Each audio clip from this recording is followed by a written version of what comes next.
tamit à rappeler que si li jëm ci liggéey gi mu war a liggéey ak réew Sénégal ginnaaw bu mu rafetluwee li nga xamante ni moom moo di progrès significatif yi nga xamante ni autorités yi sénégalaises yi jot nañ ko réaliser à rappeler que ni ci ab daje annuel du FMI bi nga xamante ak Banque mondiale bi nga xam ne ngi am le 13 octobre foofee ca Washington dinañ ci fas yéene tamit waxtaan ci li nga xamante ni moo jëm ci kaawu Sénégal ci fu ñu jëm en tout cas ci programme bi nga xamante ni war nañ cee gunge mais également nee nañu ci lu jëm tamit ci clarification wu dette non comptabilisée ak it la mise en œuvre de réformes pour renforcer la gestion budgétaire lu ñu mel tamit rafetlu nañu ci autorités yi taxawaay bi nga xamante ni am nañ ko ci mais ci wàllu dette bi ñu wax ñoom nag ñu ngi naan dette non comptabilisée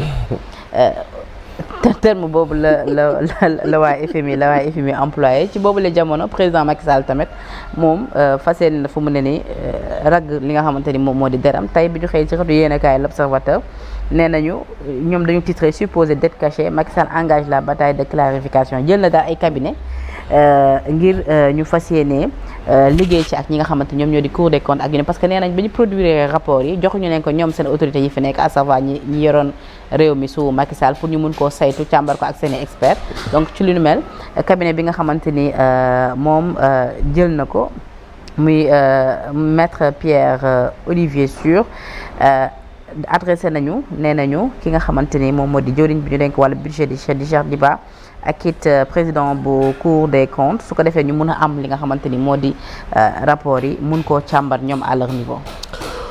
waaw Penda xam nga nag dafa am yu bëri. coowal dette bi moom dafa mel ni jeexagul. non xam nga coowal dette bi mënta jeex ndaxte coowal dette bi nguur gi fi nekk bëggul mu jeex parce que c'est une excuse toute trouvée pour eux pour justifier leur incompétence pour justifier leur absence de résultat. mais Macky instant bi dafa mel dafa taxawaay wan leen ne je ne compte pas me laisser faire. non mais pourquoi il doit se laisser faire xam nga dégg naa de façon globale nit ñi ñu ne way pourquoi Macky Sall il parle alors que ses prédécesseurs c'était abstenu de le faire. Mais Abdoulaye Wade n'a jamais accusé Abdou Diouf d'avoir falsifié des chiffres. Macky Sall n'a jamais accusé Abdoulaye Wade d'avoir falsifié des chiffres.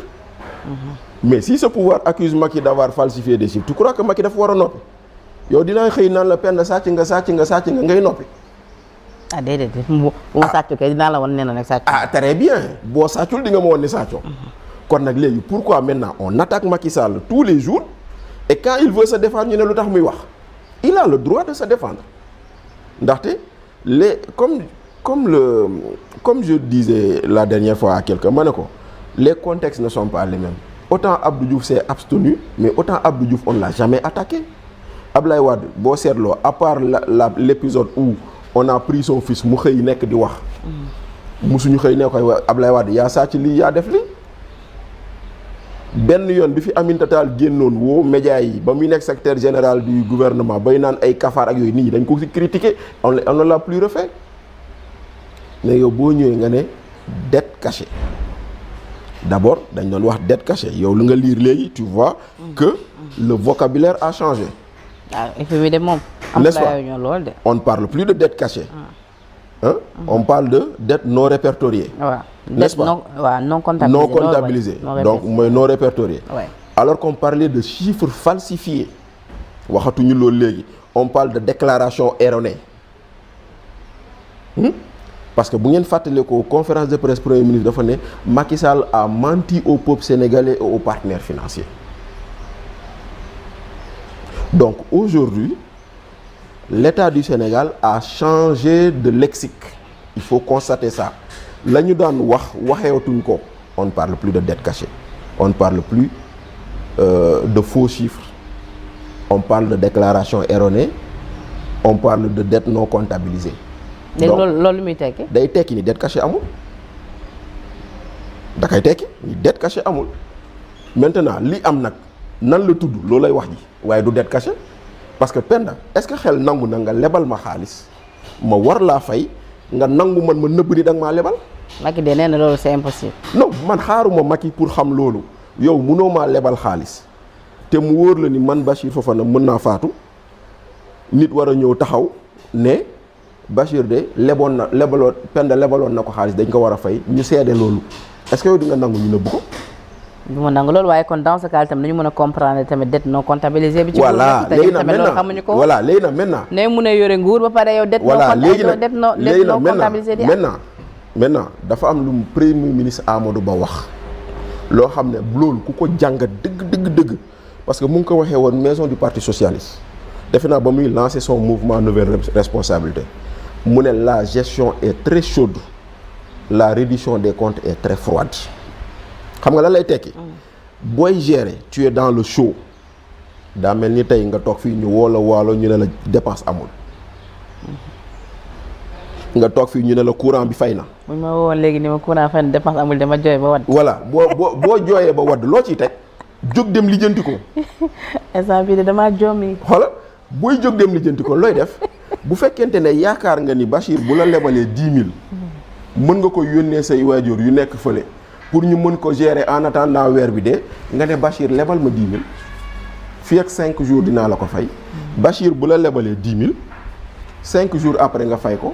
léegi reste à savoir ndax la Bachir lebal da nga ko bindu det pour di fay naa ko wala bindoo ko foofu la mbir mi nekk parce que l'État a été confronté à des situations d'urgence yu ñu waroon mën a gérer pour ñu gérer ko ils se sont retournés vers les banques pour ñooñu abal leen xaalis avec des délais précis genre nga dem Ecobank ndaxte barki démb maa ngi koy wax Ndumbelaan ba ma xëyee gis média bi nu ko dama doon reetaan dama leen ne la ñu doon wax dette cachée Cheikh Diba def na ko dem na Ecobank wut fa 20 milliards parce que Air Sénégal moo ko soxla woon.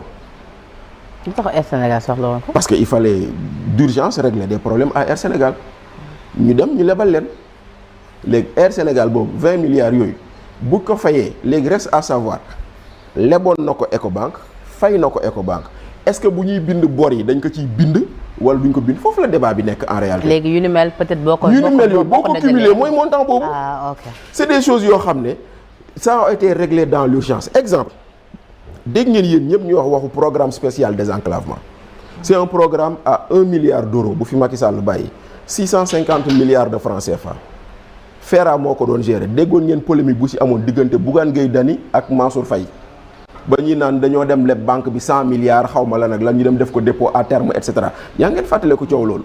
mais exemple boobu mu ngi noonu. Bougane sax temps yi dafa noppi tamit dem. waaw ndaxte boobu noonu bon Bougane il est gambien maintenant quoi il fait des affaires en Gambie comme Sénégal bëgguñu ku réussir kay mu dem Gambie rek.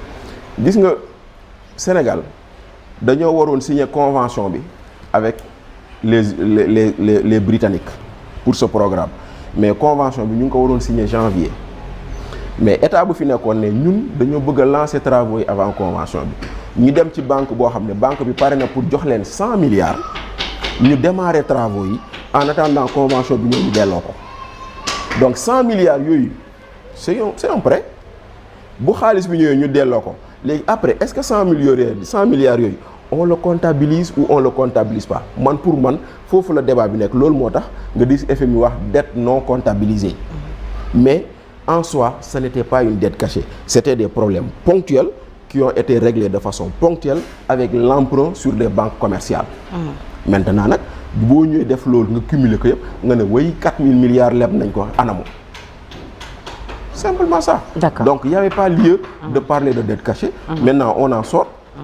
Le Sénégal, le Sénégal ne peut pas se passer du FMI, malgré ce que le Premier ministre nous dit.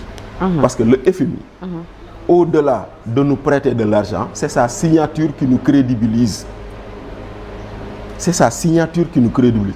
Penda taaru nga lool machallah mais boo soloon yëre Collé Sow Ardo ñu ne ah Penda Collé Sow Ardo moo ko solal ça te crédibilise te des fois nit ki mën nga sol yëre bi ñaaw parce que nit ki d'abord il faut nga am jëmm rafet pour yëre bi rafet sa kaw.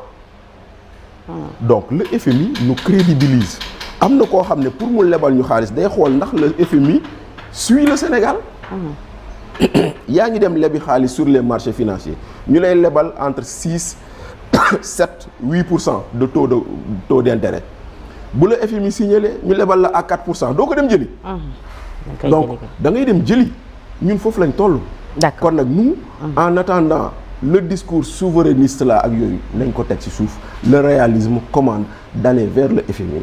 Le réalisme commande de collaborer avec le FMI. En tout cas daal coowal dette cachée bi moom def boobu rek ku nekk yaa ngi koy renvoyer sa morom kii ni dette cachée am na kenn dette cachée amul.